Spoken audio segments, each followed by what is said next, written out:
Welcome back, Project Return. I hope you guys are having a marvelous day. My name is Elizabeth Keel and I'm your program manager, and today I'm going to be telling you all about Zentangles.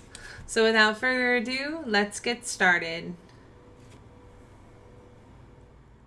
So starting off with our blank piece of paper, you might be able to see the trace that I have behind it. I kind of messed up on the first start, so I'm not one to waste paper. I went ahead and just flipped it over and just started using that one.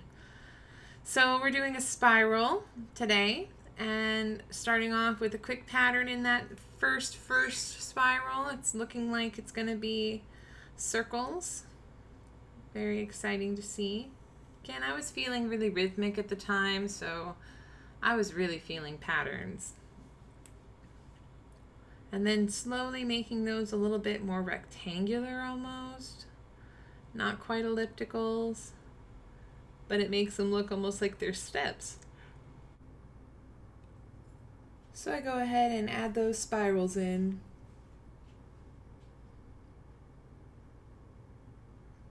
And what we saw with our last Zentangle design was we started out with a shape, right? We started out by creating a circle, and then we created two other shapes on either side of that circle, and then on the opposite side, perpendicular. And then we continued with that pattern going outwards until we got to the boundaries of our flower. And at that point, we went ahead and put a border around it with some radiating lines. And today we're doing similar kind of thing, swirling lines coming out at you or going into the swirl, one or the other. And what I want you to focus on is taking some of your Zentangle designs and implementing them into this, seeing if you can make them connect in some way, seeing if you can come up with something new. I never did the one that I'm working on right now, but it took me a quick minute, and by the time I was done with it, I was pretty pleased. So you never really know what you're going to come up with, and think of it like that. You know, so much of the fun of Zentangles is just being present in the moment. And it can be frustrating. Maybe you find yourself doing the same design over and over again. Maybe you need to take a moment to step outside into nature and find what kind of patterns and repeating themes do you see happening in nature. That's a really beautiful place to start. And so continue with your drawings. Continue doing them. Hopefully you're doing one a day.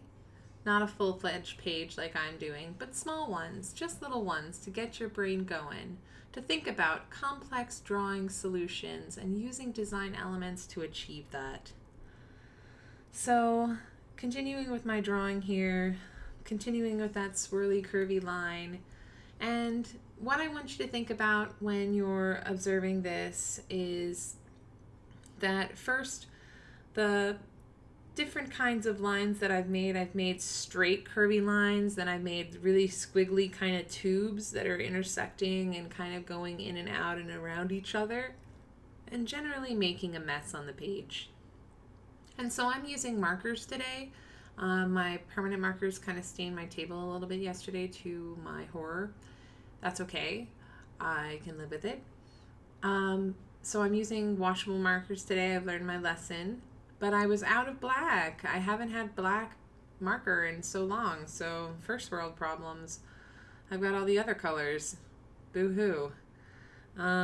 So I'm using a magenta today. It's beautiful. On your page it looks a little bit more red, almost orange to me. But we'll see if that changes in post-production.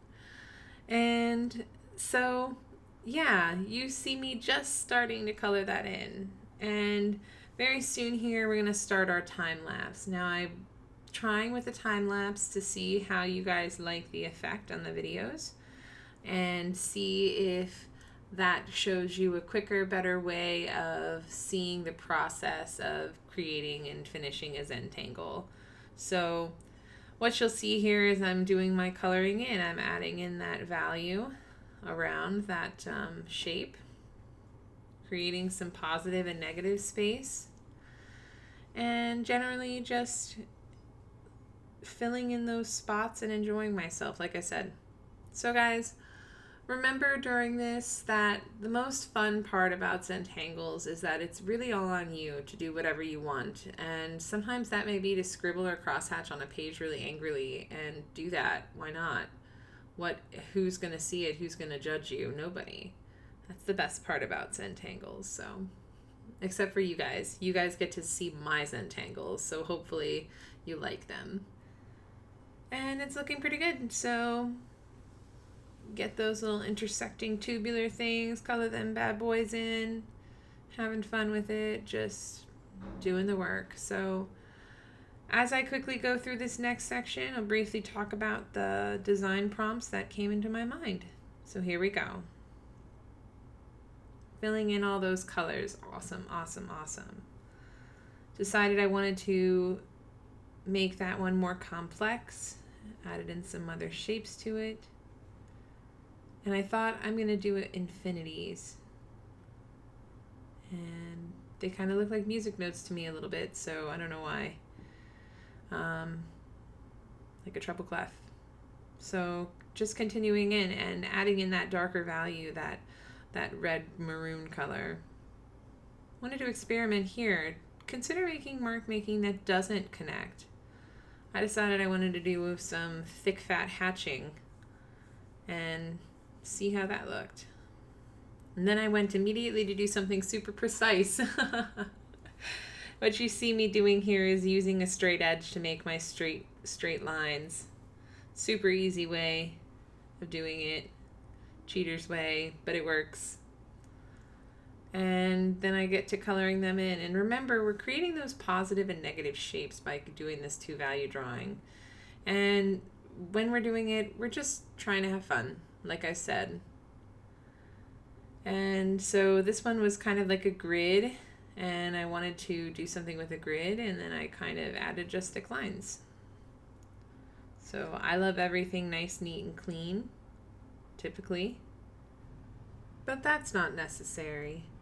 So as I finish this drawing project return, I hope you know that I miss you so much. I've been able to talk to a lot of you this week on the phone. It's been wonderful to hear your voices. I hope you feel the same way.